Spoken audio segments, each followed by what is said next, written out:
Hi there, I'm Leah, and welcome to the House of Hormones podcast. Here we go. Reshma, thank you so much for coming on the House of Hormones podcast. For anybody in the UK here listening to the podcast at the moment, tell us, who are you? What do you do? I mean, I know because I'm your biggest fan, but for anyone that doesn't know, tell us a little bit about yourself. Well, I always say, first, I'm a mom of 2 kids and a furry animal called Stevie, after Stevie Nicks and Steve. I started an organization called Girls Who Code. So I founded it almost 13, 14 years ago to close the gender gap in computer science and tech. And most recently, about 3 years ago, I started another movement called Moms First to, pass childcare and paid leave. 2 really simple things that are really easy to do. And most importantly, right now, I am the host of a new podcast called My So-Called Midlife. So I'm obsessed with midlife and women in midlife and like the con we've been sold. Yeah, the con that we've been sold. Wow. Yeah. So many people are going to resonate with that line just alone. That's such an interesting, you've just grouped that together. Like it's just, I've done this and this and this. But obviously it's been quite instilled in you because everything that you're doing seems to be around women empowerment. But obviously you just seem to have taken that at whatever stage you're at in your life and you're choosing to twist that into empowering women. What is it in you that is just so inspired for change?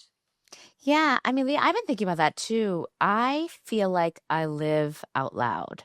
And I don't know about you, but when you're in a stage in your life, so whether that is I am young trying to figure out what I want to do, or I ran for office and they said they wanted women to run, but when you ran, they really didn't want you to. Or, when I look around, I see the tech booming and I'm like, wait, where are the girls? Or, you know what I mean? Or it's the pandemic and mothers are obliterated because we don't have a structure of care. And I'm like, wait, why isn't anybody fixing this? Or when I approach midlife and I'm like, wait a minute, my husband is having a very different experience with this time of life than I am. So I think for me, I'm in a moment in life. I feel like there's oftentimes, I don't know, Leah, if you hear this way, all your girlfriends are talking that negative talk and you're like, wait, what's going on here? And then I want to explore, wait, what is that really about? Are we being tricked? And I think each of these things that I've done has originated from a life stage I've been in, a curiosity about why it's happening, and then just, an interest in basically shifting the conversation around it. Why do you think, because I think about this so much, and this is exactly why I launched the House of Hormones. I'm so pleased you talked about, your girlfriends maybe talking, because the House of Hormones was born out of me talking in our girls' WhatsApp chat, and all of us constantly talking about different symptoms, but being misdiagnosed or mismedicated, or all of us kind of, just being exasperated with different symptoms. And yet, why has nothing been done about this before? Why do you think there hasn't been change before? I can't figure this out. It's so complicated. Well, first of all, our friend, Dr. Mary Haver said, women are living longer than they ever had. Yeah. Right. So we're entering a phase of health that women previously never really entered. And so if you want to be generous, that might be why there's not a lot of data or a lot of information. Secondly, I think that women, I write about this in my book, Brave Now Perfect. In many ways, I feel like we are raised to be perfect and to not complain. Yeah. And so if I think about everything that's happened to me in women's health, my fertility challenges, multiple miscarriages, I would have a miscarriage, I would tell no one, and I would just go back to work in the same day, right? When I think about a C-section, you're taught to just get up and start walking and get back to work right away, right? 1 out of 4 women in the United States go back to work 2 weeks after having a baby. You're often wearing a diaper, right? IUDs, right? I just had a breast biopsy. Same thing. Oh, it's Miss Saujani. It's just going to be a little pinch. You don't need to cancel your meetings. Yeah. And my breast is swollen and I can't move, right? So, and then menopause, right? It's just, why don't you take some Adderall? You're just, you're in a bad mood, right? Or they never want to, one, give you the information 2, give you the opportunity to rest and recover, and 3, just acknowledge that you're not crazy. Yeah. And so I think that women are revolting from a healthcare system that is not answering to our needs and that, quite frankly, is gaslighting us. I mean, the term gaslighting, if my husband hears it one more time, I just use it all the time, but it's so frustrating for women. And I think we spoke about this a couple of weeks ago, but there's something so deep in acknowledgement. And it sounds ridiculous, but there is something so deep in just having symptoms acknowledged. There is something beautiful about it. And there is something so reassuring for women about that. Like, yes, you're not going crazy. This is valid. Talking a little bit about your podcast, then, My So-Called Midlife, is this what inspired you to start this? Yes, I mean, part of it, right? It's like I found myself in my 40s. I'd lost my soul dog. There was no third baby. I was in a transition professionally. And I kept thinking, like, is this it? Like, every day felt like Groundhog's Day. I would wake up and I would know exactly what was happening. And as part of that, which is like nothing, Yeah. And as part of that, like, my body started changing, right? I was tired. I never got tired. I couldn't sleep. I could sleep anywhere, right? I was having my hair was itching and like my skin was freaking out. I was gaining weight in my midsection, even though I was working out and eating just lettuce and protein. So like, and then I was just a bitch. Like, I was just unhappy all the time. Yeah. And everybody I knew was feeling the exact same way. And so I started My So-Called Midlife to really explore that, explore this, because there was no playbook. When I went out there, like men, when men go through midlife, they get a Ferrari and a hot wife, and like they're off to the races, right? Like there's a playbook for them. There was no playbook for us. And I think going back to this point, Leah, we talked about like that women are living longer. I'm like, this isn't, because the thing is women I knew that they were in their 70s were just so happy. They had just been like, I don't give a fuck anymore, right? Yeah, yeah. But this period of going into midlife was really starting early, 35, and it was extending longer. And it's a long time to be miserable. Why has it been pushed? Why have people believed that perimenopause starts at 45? Where has that come from? Why is that a thing? Because any research shown, and again, back to research that Dr. Mary Claire Hafer has done, shows that symptoms, it's very normal for symptoms to start at 35. So why are women from the ages of 35 to 45 ignored? Why? Yeah, and for women of color, it starts earlier, right? For Asian American, South Asian women, it starts earlier. I mean, I think that they're ignored because I think women are ignored. I think we are what we're going through we're not studied. You see this also like in technology, when they basically made a car with an airbag, it was tested on men, right? So oftentimes it's like, we're just not considered, you know what I mean, in medicine and in studied in the same way. I think the other part is we are taught to not complain. Yeah. So oftentimes we just handle it, right? Like, I go to the doctor as a last resort. And I am moving, that I ignore my symptoms. Like, I really, when I was building Girls Who Code, I was on a plane 3 times a week. I was exhausted. And it wasn't until the pandemic that like my body crashed. And I finally got the opportunity, you know what I mean, to go to the doctor, to get the blood test, to figure out that, I had high blood sugar, I have a history of family diabetes, and I needed to get that under control. That like, again, that my estrogen levels were going down and that I was entering period. It wasn't until the pandemic that when I was forced to rest, that I actually got to look at my health. And I think that's the case with a lot of women. Yeah. It blows my mind when you talk about the research, and obviously it's out there now that there is no research done on women's bodies. So any research that we're seeing, even recently, it came out that we've been saying you need 8 hours of sleep. Actually, that research was only done on men, and it turns out that women need 10. But we didn't know because we didn't do the research on women. When you think about it, women's bodies are way more interesting than men. We can grow and birth baby humans. Yeah. Like, where are the scientists? Like, I want to speak to more scientists and be like, why were you not more intrigued to do more research on women's bodies as opposed to men's because they were men. And I mean, I see this as a social. We're just talking about, why did you start these movements? Because I was interested in what was happening to me. Yeah. And so if you didn't, you didn't have OBGYNs that were women, you know what I mean? And so it wasn't until, again, the 30, 40 years, right? You had more women entering this field where you got people who were experiencing these things to say, wait, this doesn't make sense.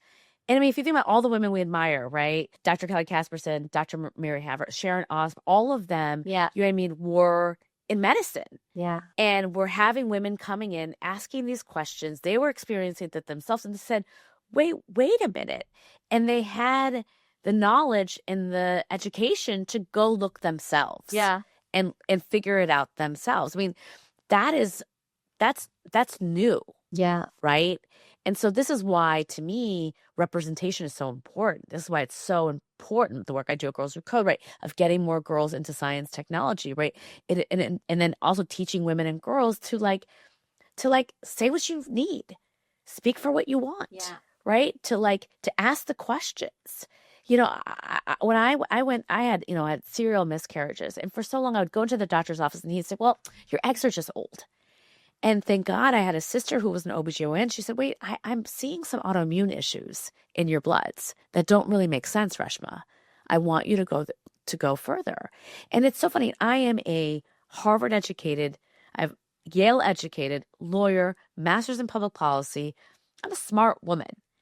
And I am going through pain after miscarrying at 12 weeks, time after time after time after time. And I didn't think that I had the intelligence or the opportunity to read those studies for myself and to figure it out myself. I just trusted the experts. I trusted the person that was telling me, no, this is normal. It's because you're old. Yeah. And it was not. And so, to me, the big lesson and why I'm having so many incredible women on my podcasts, my Soul Club Midlife, is because I want women to get educated. I want them to learn. I want them to ask questions. I want them to know what is happening with their bodies. And listen, some of it is, and I think this is really important to say, some of it is bad things that are happening to our bodies, but some of it is information that can make you happy. I just, interviewed Kelly, and she was saying how, this myth that the older you get, your sex drive goes away. That's false. Yeah. For women, it's always been about their minds. It has nothing to do with age. In fact, and when I posted it, I have all these and when I share that podcast, it's I have all these 80-year-old women I'm having the best sex of my life at 80, right? So everything is not done and gone and forgotten about the minute you get older. In fact, it could be the best time of your life. We're just told the wrong things. Has your body ever done something weird or out of the norm? You've already went to the doctor, you've had your blood test, but you're still thinking, is this normal? Am I the only one that's dealing with this? Sometimes you just need to hear it from someone who actually gets it. And that's literally why we've created the House of Hormones Forum. Think your girls group chat, but with an upgrade. The House of Hormones Forum is a safe space with zero judgment and a strong community of women who really get what you're going through because they're going through it too. We're talking PMS, mood swings, cycle changes, cravings, all of it. And the best part is you've got real support with the House of Hormones Forum. So whether you just want to vent or you've come to ask questions, come and join us. It's given science meets sisterhood. So come and join the conversation at the House of Hormones Forum. We've saved you a seat. www.thehouseofhormones.com and just click forum. Yeah. And it's amazing to have women like you and all the doctors that we've mentioned just constantly speaking up on this. I mean, I was at an event 2 weeks ago. I was speaking at an event and I cannot, obviously we talk about this all the time. So it becomes quite normalized for us, right? And we, we know some of the facts and we know, we're really talking about it in depth and we find it quite easy, whether we're talking about sex or periods or perimenopause or this, it comes naturally now to us.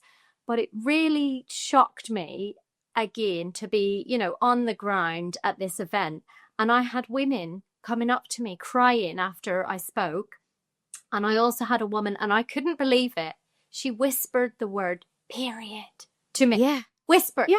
And I kind of looked around, and this was a women's health event. It was all women there. And even if it wasn't, but the point was she should have definitely felt comfortable. She whispered the word period.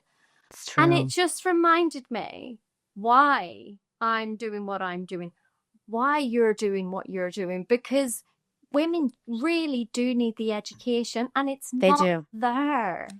And the conversation, especially around our bodies and, and sex, it's funny. Like, my husband's like, you're doing an episode on sex? I'm like, a couple of them, right? And there is a sense, right, that like, well, if you're a professional woman and you're out there and you're talking about sex, that's kind of shameful. Yeah. And it's actually, that's the problem, which is why we don't ask questions about what's happening with our bodies. That's exactly what we have to change. Yeah. And it's interesting because women, it's not even that they don't talk to their doctors, they don't even talk to their friends. Yeah. Because there's so much shame and stigma around that. So I think taking it out into the open, having podcast episodes and conversations around sex, around desire, around what's going on with your body is exactly how we take it out of, the shadows. Men do this all the time. Yeah. And there is no shame in talking about sex for men. Yeah.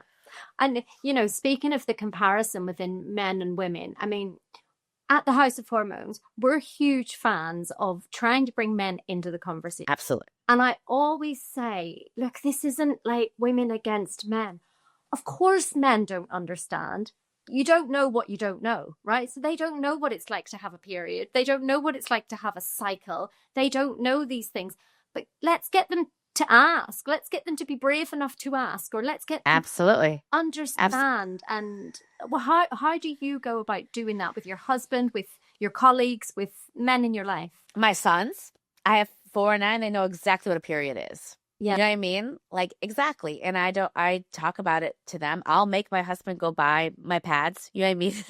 at the thing. I've talked to him about what I'm going through, with menopause. So I think it is very important to talk about, and it was very different. I do remember going and buying menstrual products and hiding them. Yeah. You know what I mean? Or God forbid. Yeah. Yeah, under your sleeve. Or God forbid you were out at night and you opened your purse and somebody saw your tampon, right? Yeah. Oh my God, right? That would be like completely humiliating. And you look back at that and you're like, oh, whoa, like how far have we come? But we still have much further to go. That's why I think in the menopause, so one of the things I feel like I've seen in women's health is this out of the shadows. Like, I've seen women put in their out of office, like, sorry, I'm, doing an egg retrieval today. I'm out of office for 2 weeks. Or, you know what I mean? Or saying, I just had a miscarriage. I'm not, I'm really struggling right now. Yeah. Or, the whole kind of movement in the workplace to get menopause benefits, right? So I think it's changing, but you're right. It can't just be women leading the way. And it starts at home.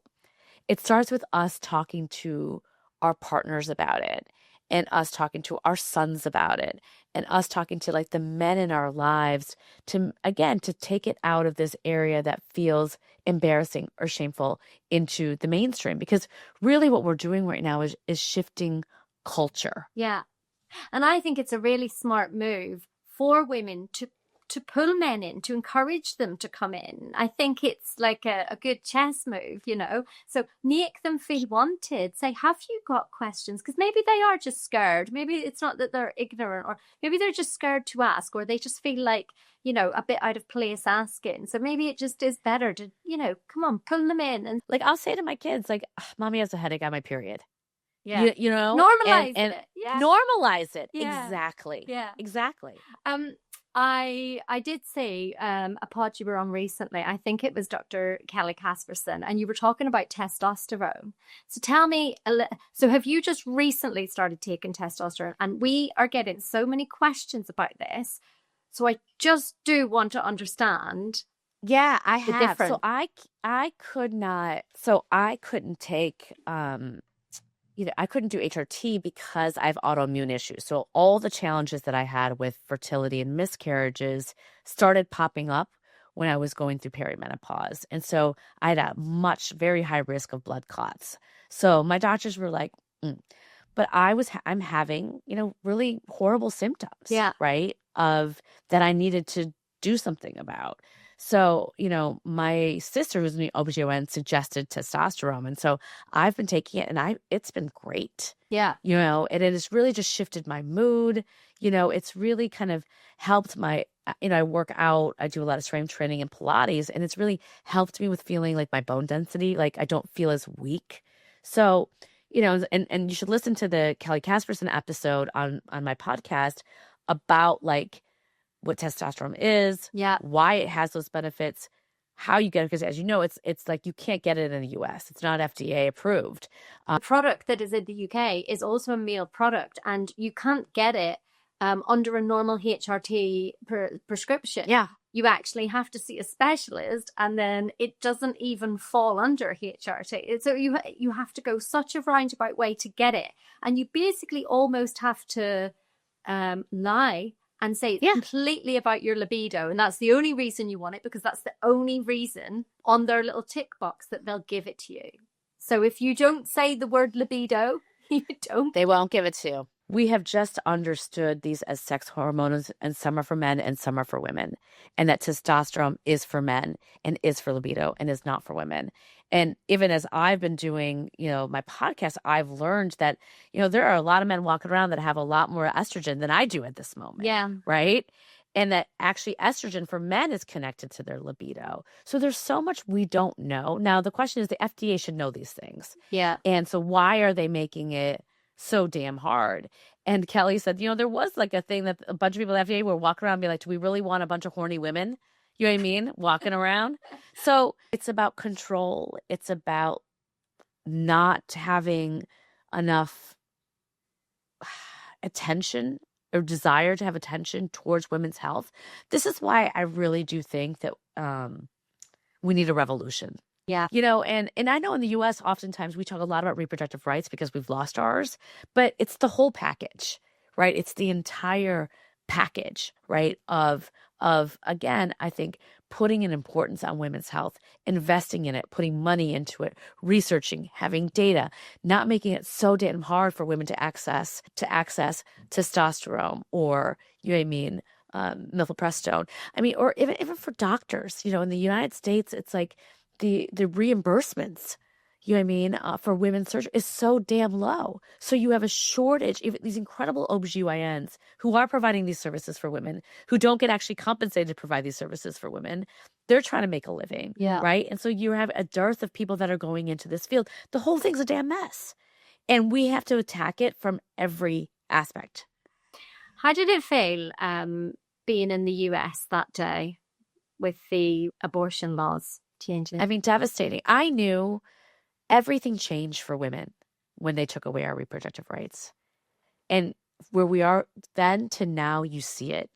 You're literally like, once you deny people the basic right to have control over their body and their decisions, they become less respected. They become less valued. And people thought I was crazy when I said this, right? Because I could see the shift. And now, almost 2 years later, a year and a half later, we're at the place where you have young men online saying, your body, my choice. You're taking away, DE&I. You're dismantling progress for women. You're telling men that the reason why your suicide rates are high, or you don't have a job, or you're depressed, you're lonely, is because women have taken something from you. You're conning them. And all of this began when they were successfully able to take a basic right from women. So like when I say to women across the world, don't let them do that. The first time you see a dent, right, in like, I am going to potentially die with less rights than when I was born.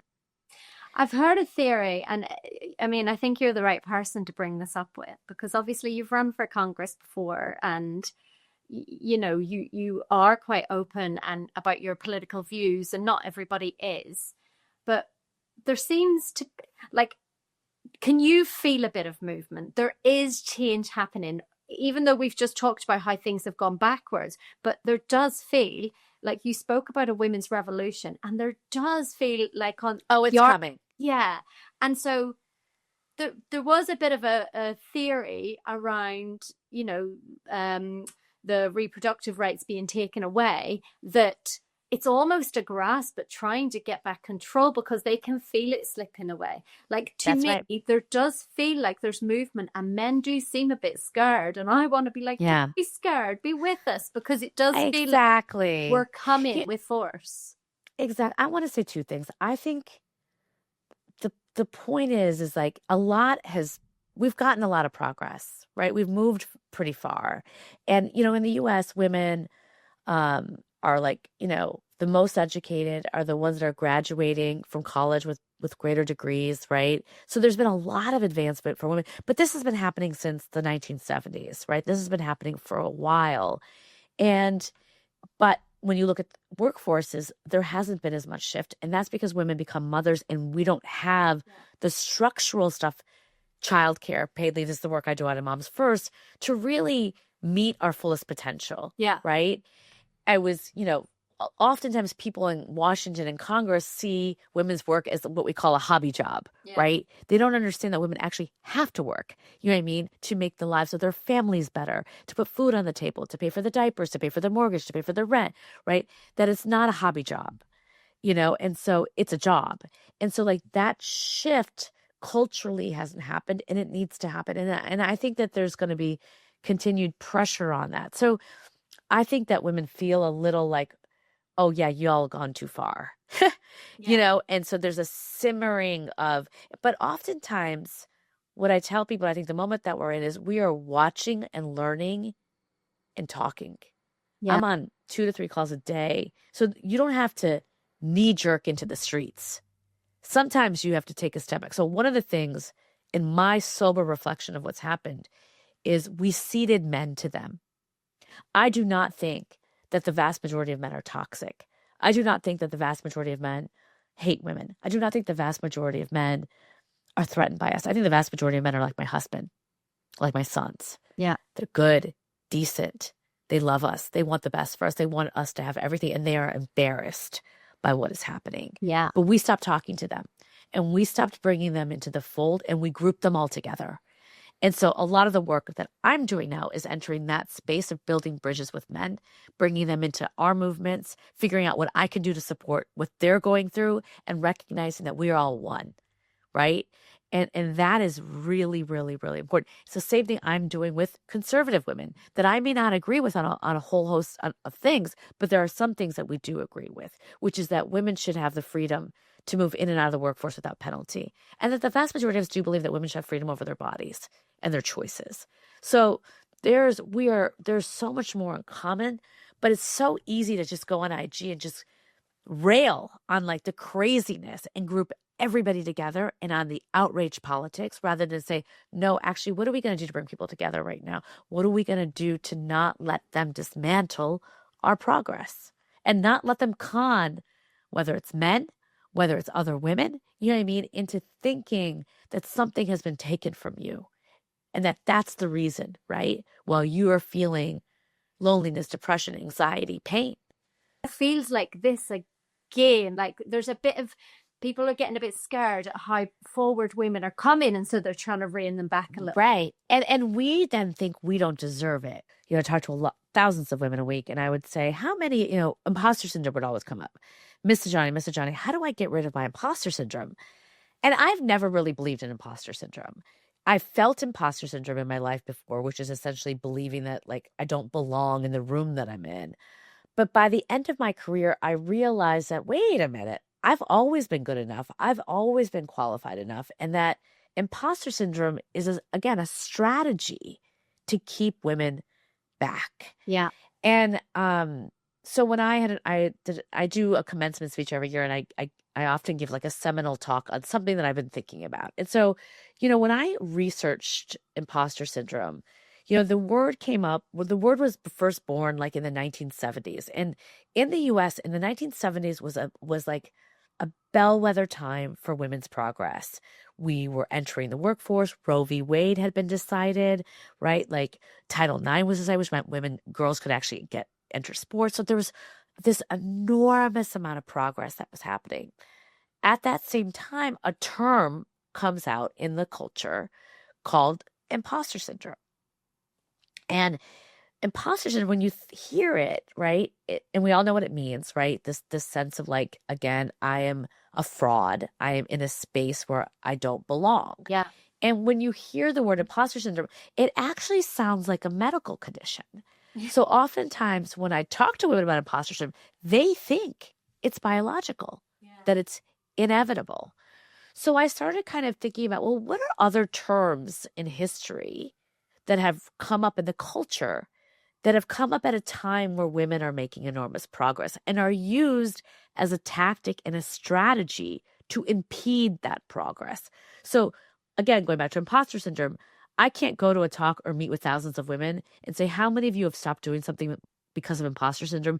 Didn't start a company, didn't apply for a job, didn't take that promotion, didn't build that pottery business. Almost every hand is raised. Almost every woman we know has prevented ourselves from taking an opportunity because we felt, quote, imposter syndrome. So I was like, okay, where else have we seen this in history? So I discovered this thing called bicycle face. So the bicycle came out in America in the 1920s. And the way that it was originally designed was like, it was like one big wheel in the front and a tiny wheel in the back. So what would happen is if you were riding it, you would topple forward, right? The bicycle was an extraordinary tool of progress for women because it was in the 1920s when the suffrage movement was happening. So for women, instead of waiting for a guy to come around with a bike, with a horse and give them a ride, they could ride the bike themselves. Yeah. Pick up their girlfriend, put their sign on the front. It changed women's clothing. They didn't need to wear, those big bloomy skirts anymore because they weren't good for riding bicycles. Pants started coming. So it was this big, big bellwether of progress. No, go figure, at that same time, a big term comes out called bicycle face. And you see these posters of bicycle face everywhere. And it's a picture of a person whose face is red and flushed and not attractive, right? Because you would topple over. And bicycle face was only attributed as a medical condition to women, even though men were riding more bikes than women. And again, it was a successful tactic in turning women off of riding the bicycle. So you've got a doctor's appointment coming up and you're just trying to figure out what the hell is going on with your body. You need our free symptom tracker. It's like the receipts folder for your hormones. You can track the bloat, the mood swings, the brain fog, the mystery acne, and then roll it all into your next appointment like a hormonal pro. No more being brushed off or told it's all in your head. You've got the data. Download it for free today from our website and start advocating for yourself. www.thehouseofhormones.com and head to our free download section. I mean, when I first watched this talk that you did, I almost was like, this doesn't even sound true. Like, it's so ridiculous. It doesn't even sound believable because of how insane these things are. It's just another grab at trying to keep, it is. Stress and that's what we have to look out for, the signs. That's right, Leah. Sorry to interrupt you. I get so passionate about this. It's like, this is a moment of progress, an enormous amount of progress. At every moment of progress for women, people will try to take back that progress. Yeah. And they will use tactics and strategies to do that. So what we need to do is not fall for them. Yeah. But what I find as well, working in the women's health sector, right? And I want to talk about your podcast and how you pick your guests. Some of them we've both talked about that we both absolutely love. So they're just no-brainers. Obviously, to ask you to come today, no-brainer. You're an absolute hero. What I've really noticed is so often, and celebrities always talk about this, we always hear them, women in the public eye talking about this, how they pit women against each other. And I always noticed how women were always referred to basically, oh, she's hard, she's like a bit of a bitch, this, because the women in the construction industry, there weren't many of them, and they kind of had to be, right? But women were always pitted against each other. And what I've noticed, and tell me if you've noticed this, entering the women's health space and working in this for the last 2 years, women have each other's back. Yes. Women are so nice to work with.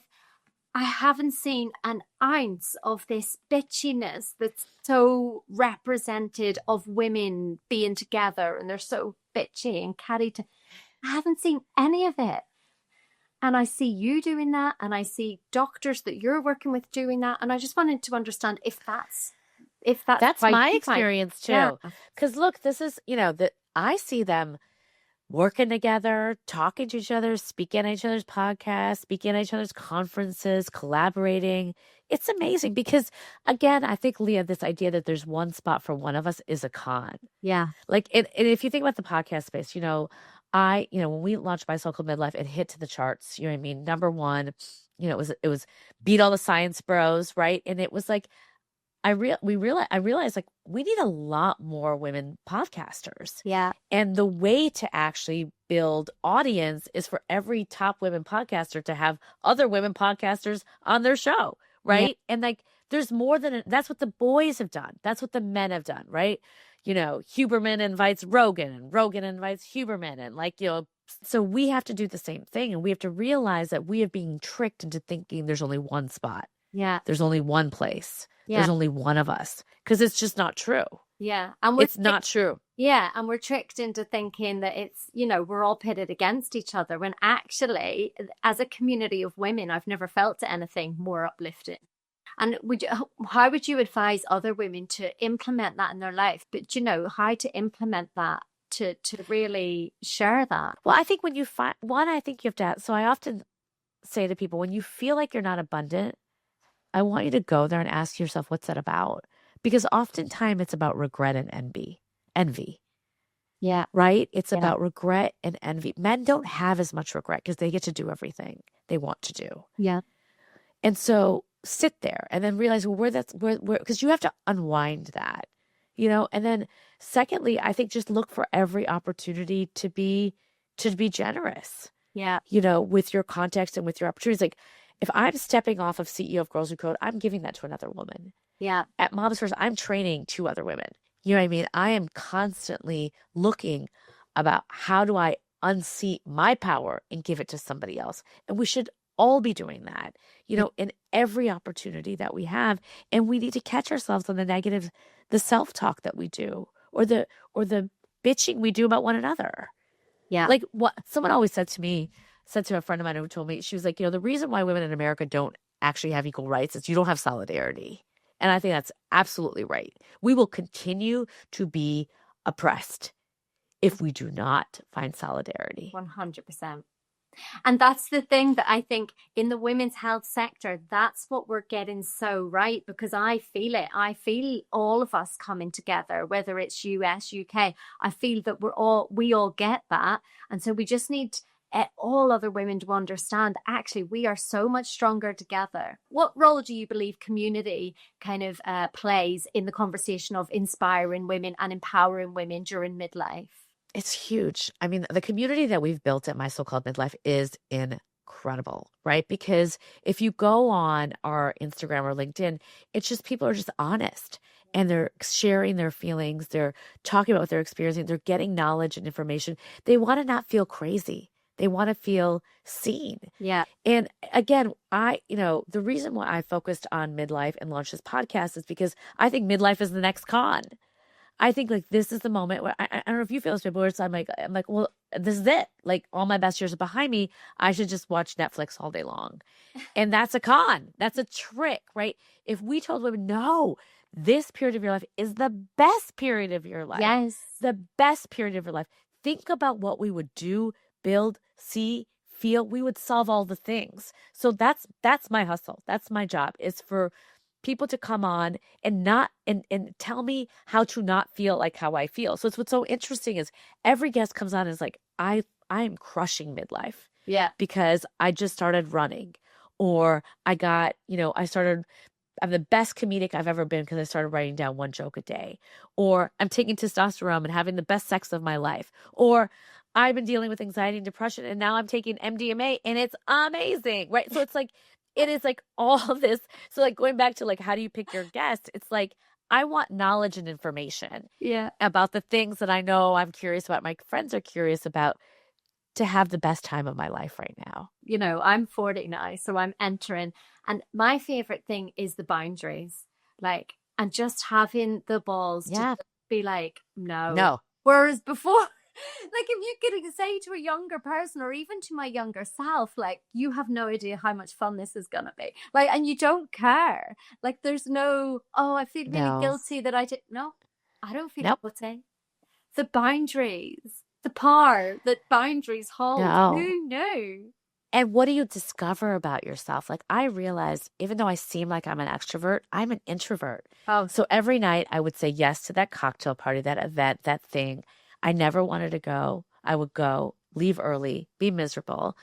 And finally, I'm like, no, because what I really want to do is sit home with my kids, stroke my dog, read a book, go to sleep at 8:45. You know what I mean? And that's it. yeah. Or I'm an ambivert. Like, so I'm like, I'll go and I can be the life and soul of the party, but then I need like 5 days alone afterwards. Like, Yeah. I need it. Like, Yeah, don't, that's how I am too. when Yeah. I'm there, Like, I'm there. But then don't talk to me for a week. I need isolation for like a week after. yeah. Yeah. Like my friend Katanji taught me this on our podcast, which was like, she's like, I say yes to less things, but when I'm there, I'm there.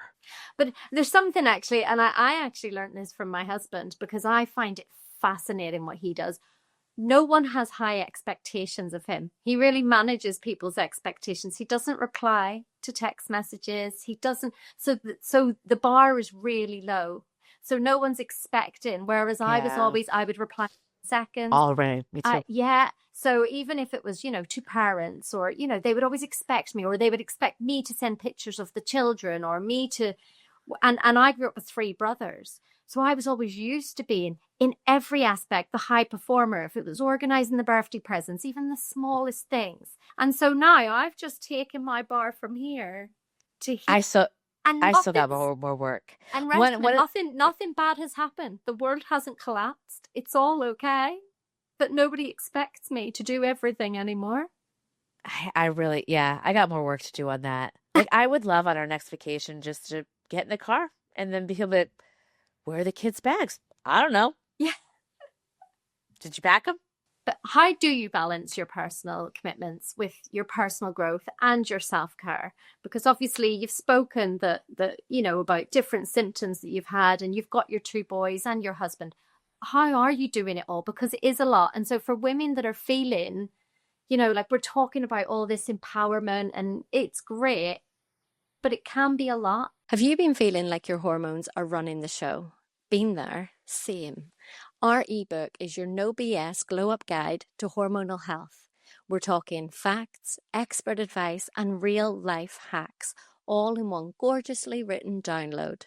So whether you're dealing with PMS, perimenopause, or you're just tired of Googling what the hell is wrong with me, grab your copy now at www.thehouseofhormones.com, and we've tagged it below. We've got your back. Yeah. There are things that I value that are non-negotiable. So for me, I need to exercise every day.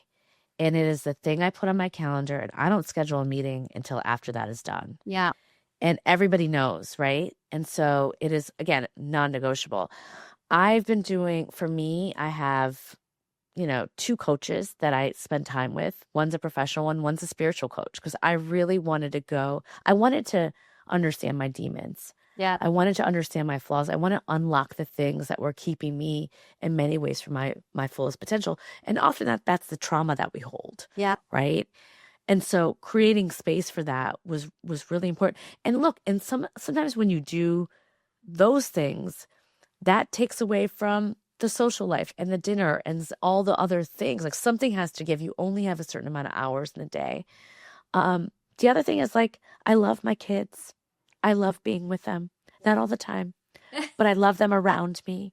Do you know what I mean? And so I didn't want to get on a plane all the time. Part of launching this podcast is like, how do I get in front of people without having to do 2 speeches in 2 different cities or countries a week? Yeah. Because that's how I was living for well over a decade. And I knew that worked for what I wanted to do, right? And building the movement, spreading the gospel. And so I think, but spending that time of really understanding what fills you up, you know what I mean? And what brings you down. And so many women I know don't even have the time to sit and ask themselves that. I think it's back to the boundaries again as well, and not trying to do everything, like exactly what you've just said. Prioritize, work out what your non-negotiables are, prioritize, and let everything else Yeah.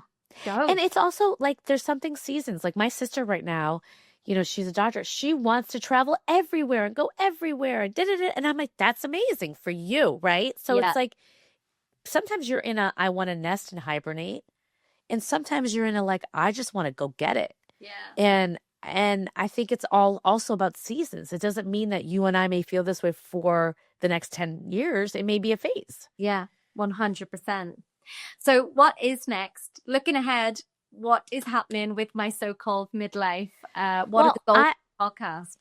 Yeah, I mean, to build the biggest community of midlifers in the world, you know what I mean? To spread this knowledge and this information to change millions of lives.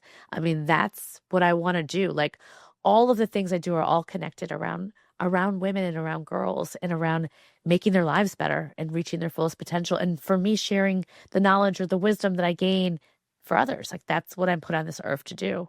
Yeah, I absolutely love the podcast. I love you. I was so excited. I've actually been really nervous today. Oh my God, this was such a wonderful conversation, Leah. Whatever I can do to help you, I am here for it. Oh, well, hopefully, we can reconnect and get you back on, because I just know you're going to be doing so many exciting things. Well, and when you're in the States, let me know and I will let you know when I'm in the UK. Oh, amazing. I would love to meet up. One last question before you go. Is there any chance of you getting Trump on the podcast? I don't know if he'd want to come on my podcast. It's not that I wouldn't not ask him. What would be the first question you would ask him if he came on? Oh my God, when are we passing childcare? What are you doing to solve the childcare crisis in America? I mean, it's still the question we're asking him. I asked him a question during the election cycle that, went viral, and, he's made a commitment to us to reduce the cost of childcare, and we're going to hold him accountable. Are you hopeful for that? I actually am. I am, because I think that women have had enough. I think parents have had enough. I think dads have had enough. I think the cost of childcare, the cost of goods are too high in America. It's untenable. Yeah. And, there's a lot of systems in the ecosystem. Like our birth rate is the lowest it's ever been. People are not having 2.1 children. Yeah. We have a bunch of baby boomers that are retiring. And so we have a dearth of people kind of in the labor market. That's going to be women. Women can't work without childcare, right? Yeah. The cost of childcare now is more than the cost of mortgage in all 50 states.